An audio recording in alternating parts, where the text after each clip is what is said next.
नमस्कार साथियों, आज हम अलंकार का अगला टॉपिक अर्थालंकार को पढ़ेंगे। अर्थालंकारों में सबसे पहला अलंकार है उपमा अलंकार। तो उपमा अलंकार क्या होता है साथियों? अत्यधिक सादृश्य दृश्य के कारण जब किसी प्राणी या वस्तु की तुलना दूसरी प्रसिद्ध वस्तु या प्राणी से की जाती है तो वहाँ उपमा अलंकार होता है। सादृश्य क्या है? समानता, कि एक वस्तु दूसरी वस्तु से किस प्रकार से समान है। उनका गुण समान हो सकता है, उनका आकार समान हो सकता है, उनका रूप समान हो सकता है, उनका भार समान हो सकता है। इसी प्रकार से प्राणी के विषय में है कि प्राणी का रूप एक जैसा है, रंग एक जैसा है, आकार एक जैसा है, व्यवहार एक जैसा है। तो इस प्रकार से जब एक प्राणी दूसरे प्राणी से मेल खाता है, लेकिन किससे? प्रसिद्ध से, सामान्य से नहीं। जो सामान्य है उसकी तुलना प्रसिद्ध के साथ की जाएगी तो उपमा अलंकार होगा। तो उपमा अलंकार को समझने से पहले हमें उपमा अलंकार के तत्वों को जानना पड़ेगा। तो उपमा अलंकार का पहला तत्व है उपमेय। उपमेय क्या है? जब वस्तु या प्राणी, वह वस्तु या प्राणी जिसकी तुलना की जाती है, हम जिसकी तुलना करते हैं वह उपमेय होता है। अब मान लीजिए मैं एक एग्जाम्पल बोलूं, चांद सा मुख। तो यहाँ आप जानते हैं कि मुख की तुलना चांद के साथ की गई है। तो यहाँ चांद सा मुख में हम ले नीचे चांद सा मुख। तो यहाँ मुख जो है वो उपमेय है। दूसरा है उपमान, वह प्रसिद्ध वस्तु या प्राणी जिससे तुलना की जाती है। अब यहाँ मुख की तुलना किससे की गई है? चांद से की गई है। तो चांद यहाँ पे उपमान है। तीसरी बात है वाचक शब्द। उपमेय उपमान में समानता बताने के लिए प्रयुक्त शब्द, कि वो कौन सा शब्द प्रयोग किया जिससे उपमेय और उपमान में समानता बताई गई है। तो यहाँ मैंने सा शब्द का प्रयोग किया, तो ये वाचक शब्द है। अब है चौथी बात, साधारण धर्म। उपमेय और उपमान का परस्पर समान गुण और विशेषता। अब वो यहाँ दिखाई नहीं दे रहा, लेकिन आप जानते हैं कि यहाँ मुख में और चांद में जो समानता है वो है सुंदरता। तो यहाँ पर सुंदरता को हम साधारण धर्म कह सकते हैं, जो प्रत्यक्ष रूप से तो इस उदाहरण में नहीं है, लेकिन अप्रत्यक्ष रूप से हम देख सकते हैं कि दोनों की समानता का कारण सुंदरता है। तो इस प्रकार से ये उपमा अलंकार के तत्व हैं। इन तत्वों के आधार पे ही हम उपमा अलंकार को समझ सकते हैं। तो मैं एक उदाहरण आपके सामने लेके आ रहा हूँ उपमा अलंकार का। छोटे तारों से छितरे फूलों के छींटे, झागों से लिपटे लहरी श्यामल लतरों पर, सुंदर लगते थे मावस के हंसमुख नभ से, चोटी के मोती से, आंचल के बूटों से। तो यहाँ देखें छोटे तारों से, तो यहाँ पर आप देखें छोटे तारों से, तारों के साथ तुलना की गई है। झागों से, सुंदर लगते थे मावस के हंसमुख नभ से, चोटी के मोती से, आंचल के बूटों से। तो इस उदाहरण में देखिए आप 4-5 जगह उपमा अलंकार की सृष्टि हुई है। यहाँ पर फूलों की चर्चा की गई है। जो सेम की बेल है उसके ऊपर जो फूल लगे हैं छोटे तारों से, छितरे फूलों के छींटे, कि फूलों के फूल ऐसे बिखरे पड़े हैं जैसे कि छोटे छोटे तारे हों। यहाँ पर देखो फूलों की तुलना कर दी तारों के साथ, फूल उपमेय हैं, तारे उपमान हैं। झागों से, झागों के साथ तुलना कर दी, लिपटे लहरी श्यामल लतरों पर, जैसे झाग होते हैं, सेम के फूल देखे होंगे आपने, उसी प्रकार से लिपटे पड़े हैं। और सुंदर लगते थे मावस के हंसमुख नभ से, कि वैसे ही सुंदर लगते थे ये फूल कि जैसे अमावस्या का आसमान हो, उसमें तारे बिखरे पड़े रहते हैं, काला आसमान, रात को तारे चमक रहे होते हैं चोटी के मोती से, कि जैसे कोई नायिका अपनी चोटी के अंदर मोती गूंथ लेती है, उसी प्रकार से ये फूल बेलों बेलों के अंदर लिपटे पड़े हैं आंचल के बूटों से, और आंचल के अंदर से बूटे काट निकाल लिए जाते हैं और वो जैसे सुंदर लगते हैं वैसे ये फूल सुंदर लग रहे हैं। तो आपने देखा कि यहाँ 5 जगह मैंने उपमा अलंकार का प्रयोग किया। जब इस प्रकार से एक के बाद एक उपमा अलंकार आता चला जाए तो उसे हम केवल उपमा ने कह के उसे हम मालो उपमा कह देते हैं। उपमा की एक माला सी बन जाती है। सुमित्रा नंदन पंत मालो उपमा अलंकार के लिए प्रसिद्ध हैं। और मैं थोड़ा पीछे चला जाऊं या मैं बहुत आरंभ में चला जाऊं हिंदी साहित्य की शुरुआत में, तो स्वयंभू नाम के एक कवि हुए हैं, वो भी मालो उपमा अलंकार के लिए जाने जाते हैं, उसके प्रयोग के लिए जाने जाते हैं। अगर हम पंत जी का साहित्य पढ़ें तो उसमें उपमा के असंख्य उदाहरण हमें मिलेंगे। तो दूसरा एग्जाम्पल देखें, गूढ़ कल्पना सी कवियों की। अब यहाँ देखें गूढ़ कल्पना सी कवियों की, कौन है इसकी चर्चा यहाँ नहीं है कि कवियों की गूढ़ कल्पना सी कौन है, इस पंक्ति से हमें पता नहीं चल रहा, वो लुप्त है। अब कविता का रेफरेंस हम और देखेंगे तो हो सकता है वो बात सामने आ जाए। ये भी पंत जी की कविता है छाया, छाया कविता की बात, छाया के बारे में बात है कि गूढ़ कल्पना सी कवियों की। तो यहाँ छाया नहीं है, छाया अर्थात उपमेय नहीं है, उपमान है, वाचक शब्द है, और कल्पना उपमान, सी वाचक शब्द, गूढ़ता, साधारण धर्म, 3 बातें यहाँ मौजूद हैं। लेकिन एक बात नहीं, उपमेय नहीं है, तो मैं इसे लुप्त उपमा कह सकता हूँ। उपमा का एक भेद है लुप्त उपमा। लुप्त उपमा के अंदर क्या होता है कि इन चारों तत्वों में से कोई भी एक तत्व नदारद रहता है, वो प्रस्तुत में नहीं रहता, अप्रस्तुत में रहता है। चाहे उपमेय निकाल दें, उपमान निकाल दें, वाचक शब्द निकाल दें, साधारण धर्म निकाल दें, किसी एक को भी हटा देने से वहाँ लुप्तोपमा अलंकार बन जाता है। और लुप्तोपमा के भी आगे हम भेद करें तो 4 भेद हो जाते हैं। जैसे मैं इसको कहूँ कि उपमेय लुप्तमा अलंकार है। और एक एग्जाम्पल और लेऊँ अगर मैं, कि मखमल के झूल पड़े हाथी सा टीला। अब यहाँ देखो, मखमल के झूल पड़े हाथी सा टीला, टीले की तुलना हाथी के साथ कर दी।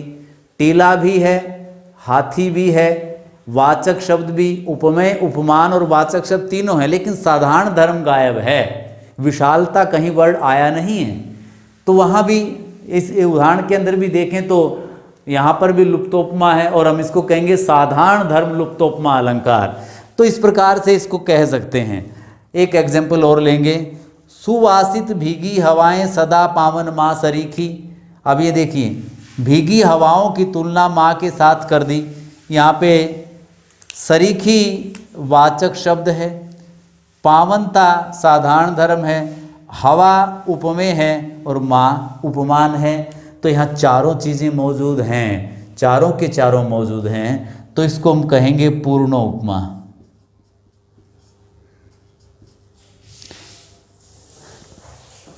पीपर पात सरिस मन डोला, कि पीपल के पत्ते के समान मन डोलता है।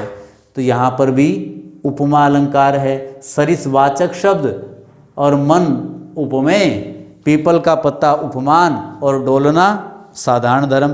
तो ये भी यूँ देखें तो पूर्ण उपमा का ही एक उदाहरण हो गया। तो इस प्रकार से मेरा ये मानना है कि अलग अलग इनका अगर हम अध्ययन न भी करें कि मालो उपमा क्या है, लुप्तोपमा क्या है, पूर्ण उपमा क्या है, तो हम इसको संयुक्त रूप से हरेक को अगर हम उपमा अलंकार ही कह दें तो भी कोई आपत्ति नहीं है। अगर हम विस्तृत अध्ययन की तरफ जाएं और इसका खंड खंड अध्ययन करें तो आपको इस प्रकार से भी जानना चाहिए कि मालो उपमा कब हो जाता है, लुप्त उपमा कब हो जाता है, पूर्ण उपमा कब हो जाता है, या साधारण धर्म लुप्तमा कब है, उपमेय लुप्तमा कब है, उपमान लुप्तमा कब है, वाचक शब्द लुप्तमा कब है। लेकिन 10वीं से 12वीं तक के स्तर के लिए मेरा ये मानना है कि बच्चे किसी भी उदाहरण का प्रयोग उपमा अलंकार के लिए कर सकते हैं। ये सभी उदाहरण उपमा अलंकार के तो हैं ही। तो ये हमारा रहा उपमा अलंकार। हाँ, तो चर्चा करेंगे रूपक अलंकार पर। रूपक अलंकार क्या है? जहाँ गुण की अत्यधिक समानता के कारण उपमेय पर उपमान का आरोप कर दिया जाता है। गुण की समानता के कारण कि इतनी ज़्यादा समानता है कि एक को हटा दो दूसरे को रख दो, कोई फर्क ही नहीं पड़ता, बिल्कुल सेम बात। अब उपमेय उपमान की चर्चा हमने अभी पीछे उपमा अलंकार में कर ली कि उपमेय क्या है, उपमान क्या है। यहाँ वाचक शब्द की आवश्यकता नहीं है, केवल दो से ही हमारा काम चल रहा है, उपमेय से और उपमान से। तो मैं इसकी एक बात और कहूँ कि अगर मैं ये कहूँ, मैं उपमेय को एक नाम और दे दूँ, प्रस्तुत, और उपमान को कह दूं अप्रस्तुत,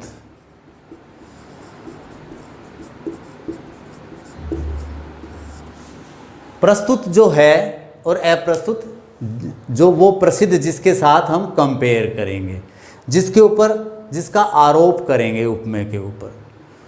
अब इसकी एक परिभाषा ये भी दी जा सकती है कि प्रस्तुत पर अप्रस्तुत का अभेद आरोप रूपक है, प्रस्तुत पर अप्रस्तुत का अभेद आरोप रूपक कहलाता है। यहाँ भी आप अभेद शब्द का प्रयोग कर सकते हैं, उपमान का अभेद आरोप कर दिया जाता है। एक परिभाषा और भी मैं देना चाहूँगा कि उपमेय और उपमान का एकीकरण ही रूपक है, दोनों को मिला देना रूपक है। तो एक उदाहरण देखें, सुना भी होगा आपने, बड़ा प्रसिद्ध उदाहरण है कि गुरु कुम्हार शिष्य कुंभ है, पीट पीट काढ़े खोट, अंदर हाथ सहार दे बाहर मारे चोट, या बाहर बाहे चोट। गुरु को कुम्हार कह दिया, शिष्य को घड़ा कह दिया। अब न तो कुम्हार ही, न तो गुरु ही कुम्हार है, न शिष्य ही घड़ा है, लेकिन सेम प्रक्रिया है कि जिस प्रकार से कुम्हार घड़े को पीट पीट के उसे सुंदर बना देता है, गोल बना देता है, बाजार में बिकने के योग्य बना देता है, लेकिन कुम्हार घड़े को फोड़ना तो नहीं चाहता पीट कर, एक हाथ भीतर भी दे के रखता है, बाहर से ही चोट मारता है। उसी प्रकार से गुरु भी है। एक गुरु जब विद्यार्थी को पीटता है तो केवल उसे ज्ञानवान बनाने के लिए, उसे मार देने के लिए नहीं। एक उदाहरण के माध्यम से लेंगे, देखें। पायो जी मैंने राम रतन धन पायो, पायो जी मैंने राम रतन धन। यहाँ पर आप ध्यान देंगे, राम रतन, राम के ऊपर रतन का आरोप कर दिया। राम उपमेय है और रतन उपमान है। कह रहे हैं कि जो लाभ रतन के मिलने से हो सकता है उससे कहीं ज़्यादा लाभ राम के मिलने से है। दूसरी बात है, मेरी ही जुबां पर है नफरत के छाले, उल्फत का गुड़ वरना फीका नहीं है। यहाँ पर मेरी ही जुबां पर है नफरत के छाले, नफरत को छाले कह दिया, नफरत रूपी छाले, कि जो तकलीफ़ छाले देते हैं वही तकलीफ़ नफरत भी देती है। उल्फत का गुड़ वरना फीका नहीं है।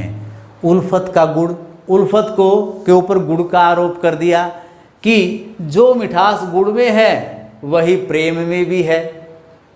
तीसरी बात करें, गुरु धोबी सिख कापड़ा, गुरु के ऊपर धोबी का आरोप, सिख के ऊपर कपड़े का आरोप, साबुन सिरजनहार और ज्ञान पर साबुन का आरोप। कह रहे कि जिस प्रकार से एक धोबी साबुन के माध्यम से कपड़े का मैल निकाल देता है, उसी प्रकार से गुरु भी ज्ञान का प्रयोग करके विद्यार्थी का या शिष्य का अज्ञान निकाल देता है। तो यहाँ पर भी गुरु पे धोबी का आरोप, गुरु उपमेय है, धोबी उपमान, शिष्य उपमेय, कपड़ा उपमान। तो आगे चलते हैं। यह संसार कागज की पुड़िया, संसार के ऊपर कागज की पुड़िया का आरोप है। यह संसार कागज की पुड़िया, बूंद पड़े गल जाना है। यह संसार झाड़ और झांझड़, आग लगी जर जाना है। कहत कबीर सुनो भाई साधो, सतगुरु नाम ठिकाना है।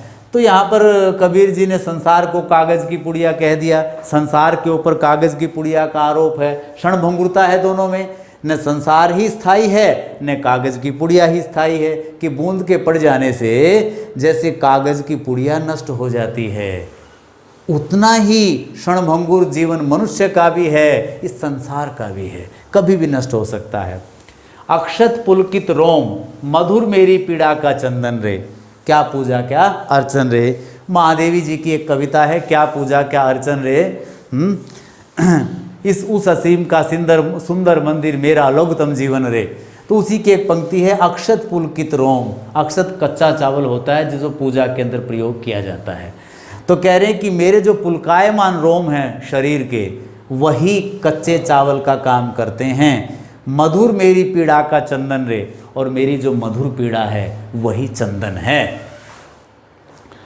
आवत जात कुंज की गलियन रूप सुधा नित पीजे, कि रूप के ऊपर सुधा का आरोप कर दिया, रूप रूपी अमृत, कि आते जाते कुंज की गलियों में आते जाते देखते हैं गोपियों की तरफ राधा रानी बैठी हैं, कृष्ण जी और उनके साथी वहाँ से गुजरते हैं और देखते जाते हैं।